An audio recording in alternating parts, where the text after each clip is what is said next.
You have now entered the championship mindset. I want you to join us on a journey of excellence, let go of your fears, and reach the best you. That's what we're doing on a daily basis, and that's the championship mindset. That's the essence. We're going to jump right into this. I'm going to answer some questions that I got from the audience over the last year. We had a big 2023, and everybody who has been following me and been trying to find their best self out in this world of obstacles and challenges, find our best mental health, find our best physical health, our best fitness, our best relationships and communication. That's what we're doing on a daily basis, and that's the championship mindset. That's the essence. I want to go ahead and take the first question, which was tell the audience a little bit about myself and how I got into making this channel and talking about excellence as a journey of daily progress. I've been on this journey of self-growth ever since I can remember. I really come from that family of intellectuals, of spiritualists. Across you got somebody from every denomination in your family, and there's always some wisdoms across the religious spectrum that you have to kind of be in tune to. But there's also historical context and a reality and a what's in front of me, and how do I understand the information out there, the data, the perspective from this area and this community and this lifestyle in a way that makes sense for me, in a way that I can kind of take one step forward and be happy with progress, take one step back and not feel like I'm lost or that I have to completely let go of myself. The self is a journey, and becoming who you're meant to be is worth the venture. It's worth the hardship. So I wanted to express my own personal journey in a way that could help others. So that's how I got into making this channel. That's how I got into speaking and mentorship and embarking on leadership as a form of service. So that's a little bit about my background. I lived a football life. I lived a sports life. I think there's many people who can relate to playing sports as a youth, understanding that you're going to get that coaching, you're going to get that criticism, you're going to have that structure, that expectation of discipline, and you're going to be held accountable to it. And that's not something that, back then was seen as a negativism where, I'm going to feel like I'm not excellent in this moment, or I'm not, the best that I am that I think I can be. And since somebody's telling me that, I want to stop the pursuit. And I think you're finding that a lot these days with this new generation. And I think the new generation has so many opportunities and bells and whistles that can give them the leg up to be excellent, that if they just had some foundation and relied on the previous group of educators and mentors and teachers to kind of get them on a foundation of that's solid, that's built on work, then I think we'll kind of bridge that gap of understanding over the years, where this new generation can teach us something. And I think there's a lot for the older generations to learn with an open mind, because the world is turning, the world is improving, the world is devolving, and it takes everybody to kind of see what's happening collectively and communicate to each other. So that's why I always felt like this journey is not meant to be done alone. Anything great cannot be done alone. Anything worth building is worth building for somebody other than yourself. So I wanted to do this channel, and I wanted to be able to provide content and filter input that's coming in and express it in a way that we all kind of understand this life a little bit better. We all kind of understand ourselves a little bit better, and we can become healthier, happier, and and improve the lives not just of us, but those around us. So 2023 was a big year for the Championship Mind Group, brand for Coach Curtis, the mentor, the real person, and all the ventures, Royal House Comics, the publishing, the self-help books, all those things, my marriage, my professional accolades, all those things came about from a very intentional space right about the new year last year. So we have these opportunities to start anew.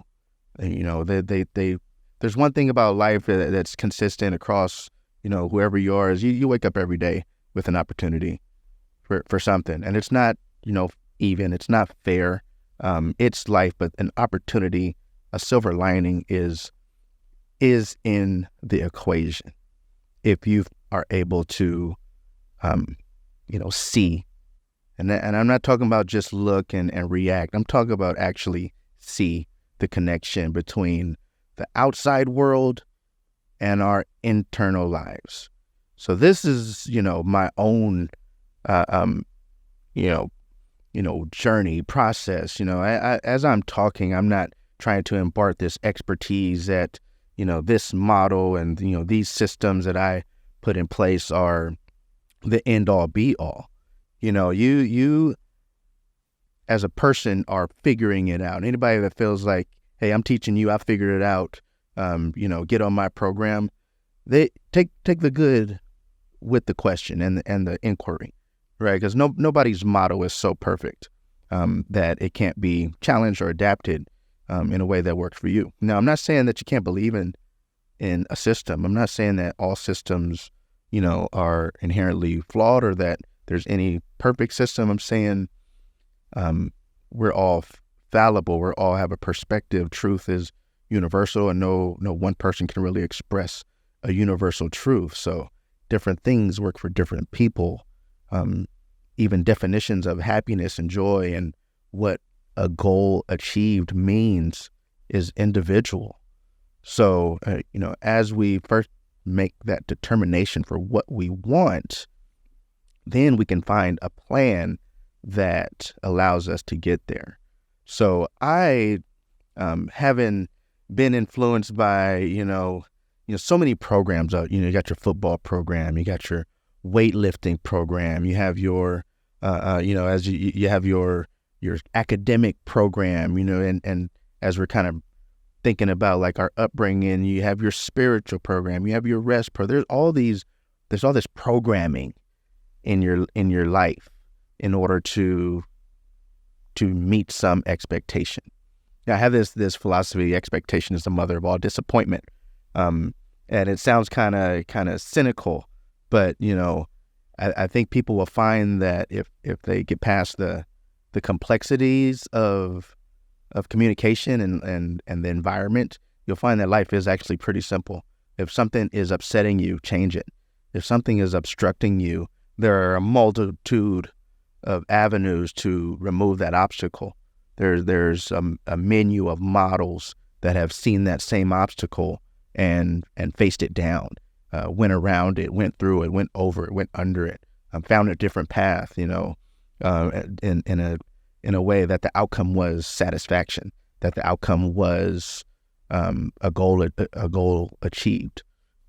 So I developed my own 100-day challenge, and I took models and philosophies from across the greats, and you know who they are. They're the programs that people are doing to find better experiences in life. And I wanted to get back to a better shape. I wanted to improve my my relationship with my now current wife, my kids, and have more fulfilling experiences with my kids.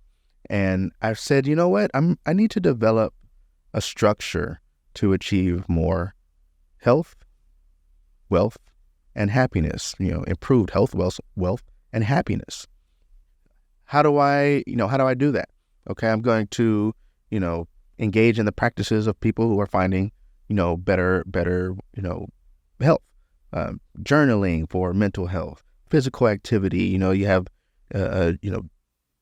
there's no excuses. You have your in-home workouts. You have your low impact, action. So you can walk, you can jog, you can hit the treadmill, you can stretch, you can do yoga. There's no shortage of ways that you can engage in health-based activity to increase your fitness.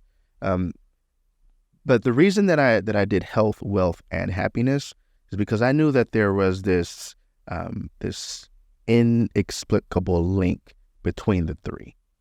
I knew that without your health, really nothing else matters, and the multiple aspects of health. You can be physically fit and not be healthy. You can be okay as far as health, but really not have the confidence and the capability that comes with being fit. You can have both of those things and really not be in a good mental space in a way that, even your physical activity kind of seems out of balance with your overall experience of life in a joyous and fulfilling manner. So I figured, we have to have these buckets and we have to have this structure in the program that I developed for myself that addresses all these things. So I wrote out 100 days worth of at least one action to address one of those buckets. And it started with physical activity. I always think when you're in a rut, you got to start with at least a walk. You got to start with at least a in-home yoga session, move, stretch. I remember being at a place, I think, several years ago where I think this was right around the pandemic, where I know a lot of people just didn't feel their healthiest from a physical standpoint.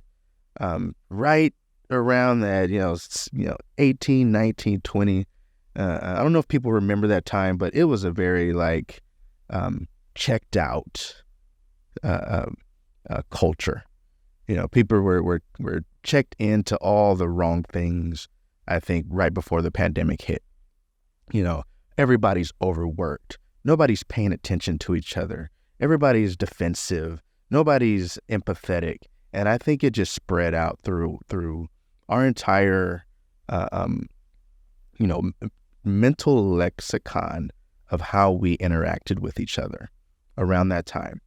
And I think when the pandemic hit, we just had the opportunity for a reset. Whether you liked it or not, you're going to take your butt in there and wait for 14 days. And what are you going to do as you're sitting with yourself? And it had never dawned on me some of the things and thoughts and aspirations that I came across during the pandemic, sitting at home with my family, my loved ones, that just never made it to the front of my mind as I'm busy, as I'm, always trying to do for others, trying to do for the world before I've made sure that myself and my loved ones are okay, are prepared, are ready, are supported. So during the pandemic, I just had this spark of creativity after a few moments of a few days of, I guess, the newness of it. Hey, what are we going to do? We're kind of, planning, how we're going to spend time together. But then there's so much time where you're just used to being at work and used to being checked in that, you did start to have those thoughts. So for me, what that was like is just a burst of creativity. I started writing. I started kind of getting in tune and podcasting, interviewing, really, journaling, it really exploring what defines me. And I don't know if others had that experience during the pandemic, but that was something that was very profound for me. And it kind of built on my experience, from college and, being in a committed relationship, being committed to my relationship and my relationships in a very intentional way. But like I said, during the pandemic, you really had to introspect and you couldn't escape by doing for others, or escape by hey, I have this deadline, I have this thing that needs to be done, so I don't and I can't deal with what's happening in my own heart, what's happening in my own mind. What do I want to achieve in life besides earning so that I can sustain a process of which there is no joy, there's no happiness, there's no health, that is the focus, centered on the individual. So I embarked on that journey, and I came out of the pandemic, I think, a little bit better, a little bit more able and capable of attacking the rest of life and the opening back up in a way that, like, I can see the flowers, I can, the sky looks different, I hear the ants, all this. It was like kind of magic, like a aha moment, where you go back to work and you're like, I'm coming back to work, I'm coming back into the world, but I'm not gonna forget what it was like to not have to give all my energy to something else. I'm going to reserve that remembrance and that feeling of what it was like to pour into me, to pour into us, my family, my community, because I think that type of effort is self-sustaining, and it's commensurate with, like, improving of a nucleus. That nucleus improves, a segment, that extended family, that extended community. And I think that keeps going outwards. We get a lot of friction in life, and a lot of that world coming inwards. But when you understand and you figure things out, that joy starts to expand outwards, and you kind of create this protective bubble of joy where things can't really, come into your world in a way that just throws you off. Now, how many times do you see people driving, they're, swerving around everybody on the road who is just, going to work, going to pick up their kids, going to, to the store, to cook for the night. And you got people that are driving that feel like everybody's in their way. That, you're going too slow. No lane is going fast enough for them. They're stressed. They're honking. And everybody else is watching them like, what can possibly be so important that you risk disaster? And that's just an analogy for how some people live their lives through stress, through this panic and urgency of expectations, with no foresight, with no sight of themselves, how they're impacting others, and how they can, if they had just slowed down and saw, like, the relationship of whatever they were getting. Because you ever seen that person and they're swerving, and you just catch them at the light, the two blocks down, and they're still just they can't wait for the light to turn, and these are people who are always expecting to be stressed. They actually, I think the people that live like that actually find joy in the pain. And we can all be there, where we find the joy in the pain, because it's become so accustomed to us. Get in the chat, ask questions.